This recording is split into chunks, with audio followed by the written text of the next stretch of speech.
Witajcie w kolejnym filmiku. Tym razem chcę się z Wami podzielić moim w sumie 2-letnim eksperymentem, który miał być klapą, a okazał się całkiem udany. Mowa o robieniu domowych perfum z kwiatów i innych części roślin. Dowiecie się, jak takie perfumy zrobić, czy warto, oraz wyciągniecie na pewno wnioski z moich błędów. Do zrobienia perfum zbierałam kwiaty wiosenne, takie, których zapach lubię, czyli bez, wisteria, kasztan, jaśmin, róża. Tu w Londynie wiosna zaczyna się bardzo wcześnie i wszystkie te wymienione kwiaty kwitną niemal w tym samym czasie. W Polsce jaśmin i róża są roślinami raczej letnimi.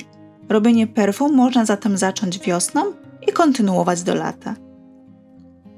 Warto poza kwiatami też dodawać takie elementy jak pędy czy igły sosny, korę czy przyprawy.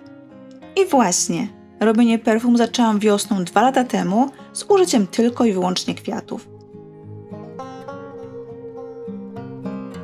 Do ich zalania wykonałam roztwór z użyciem 200 ml spirytusu, 20 ml wody destylowanej i 30 ml gliceryny. Zarówno alkohol, jak i gliceryna są dobrymi rozpuszczalnikami, dlatego składniki zapachowe z roślin powinny do nich łatwo przejść.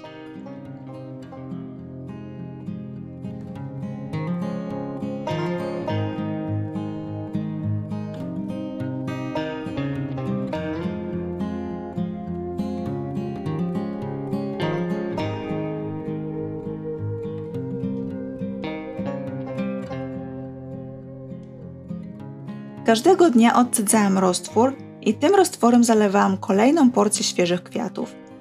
Kwiaty można zbierać codziennie lub zebrać raz w większej ilości i nadmiar przechowywać w szczelnym opakowaniu w lodówce. Po około 2 tygodniach takiego wytrawiania perfumy powinny już być gotowe. Ja jednak zraziłam się, wyczuwając tylko i wyłącznie mocny zapach alkoholu, ale dałam im jeszcze szansę i ostatnią porcję kwiatów przetrzymałam kolejne 2 tygodnie. Nadal zapach był mocno alkoholowy z delikatnym zapachem słodko-kwiatowym. Zrezygnowana odstawiłam słoik i zapomniałam o nim na kolejne kilka miesięcy. Kiedy któregoś dnia przypomniałam sobie o perfumach, postanowiłam dać im szansę, nanieść je na skórę i odczekać do odparowania alkoholu. I tak, tym razem mogłam poczuć ziemisto-słodki zapach, delikatnie miodowy i z lekką nutą kwiatową. Nie był to intensywny zapach, charakterystyczny dla sklepowych perfum, ale było to już coś. Niestety materiały, które nagrywałam przy robieniu perfum straciłam i musiałam czekać do następnej wiosny, aby nagrać jeszcze raz. Tym razem użyłam większej ilości różnych kwiatów, również korę dębu, skórkę z pomarańczy i cytryny, ziarna kawy i przesadzałam nie codziennie, ale co 2-3 dzień. I po miesiącu zapach był o wiele intensywniejszy. Ziemisty, słodki, z delikatną nutą kwiatową i cytrusową. Nie było to jednak to, czego bym oczekiwała. Połączyłam więc oba roztwory, te poprzednie perfumy z nowymi i zalałam nimi chyba wszystkie przyprawy, jakie miałam w domu. Anyż, cynamon, goździki, kardamon. Perfumy zostawiłam na kolejne miesiące. Wczesną wiosną tego roku postanowiłam już ostatecznie dokończyć to, co zaczęłam. Perfumy w takiej postaci miały już więcej nut zapachowych, głównie ziemistych, korzennych, dlatego pomyślałam, że mogą być ciekawą bazą pod olejki eteryczne. I tak też zrobiłam. Odlałam 20 ml bazy. Przygotowałam olejki, które podzieliłam na grupy. Olejki drzewne, kwiatowe, cytrusowe, słodki zapach waniliowy oraz olejki ziołowe. Mniej więcej miałam w głowie, jaki zapach chcę otrzymać, ale wszystko to, co widzicie, było eksperymentem. Dodawałam kroplami każdy wybrany olejek i zapisywałam na kartce, ile kropli dodałam. Takie zapisywanie jest ważne, gdyż jeśli będziemy chcieli następnym razem coś zmienić lub po prostu odtworzyć perfumy, będziemy mieli gotowy przepis. Po dodaniu wszystkich olejków eterycznych i wymieszaniu nanosiłam na skórę i sprawdzałam zapach. Tym sposobem wiedziałam, w jaką stronę pójść i czego dodać więcej.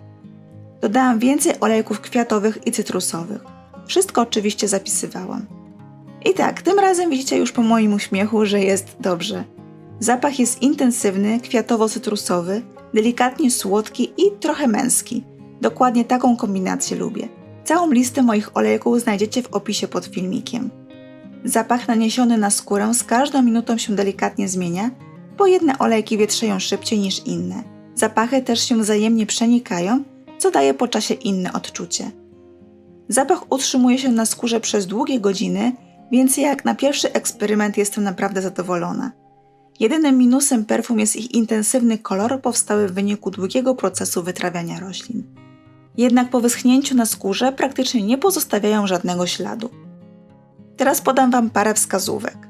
Wytrawiane rośliny przetrzymujcie w szklanym słoiku i w ciemnym miejscu, najlepiej w szafce kuchennej czy łazienkowej. Jeśli otrzymane perfumy będą miały intensywny kolor, nanoście na skórę i pozwólcie im się wchłonąć, zanim założycie ubrania. Do przechowywania perfum najlepiej jest użyć butelki z ciemnego szkła z atomizerem. Jednak dla łatwej kontrolowanej aplikacji dobrym pomysłem jest użycie butelki z kroplomierzem. Do zrobienia perfum używajcie kwiatów o intensywnym zapachu. Używajcie również innych części roślin jak skórki, korę, pędy, nasiona czy przyprawy. Nawet jeśli nie lubicie jakiegoś zapachu, w połączeniu z innymi może stworzyć fajną kompozycję zapachową. Wytrawiajcie części roślin do maksymalnie 3 miesięcy, aby uniknąć intensywnego koloru końcowego produktu. Zacznijcie dodawać olejki eteryczne od niewielkiej grupy i z czasem dodawajcie kolejne w zależności w jakim kierunku chcecie rozbudować zapach.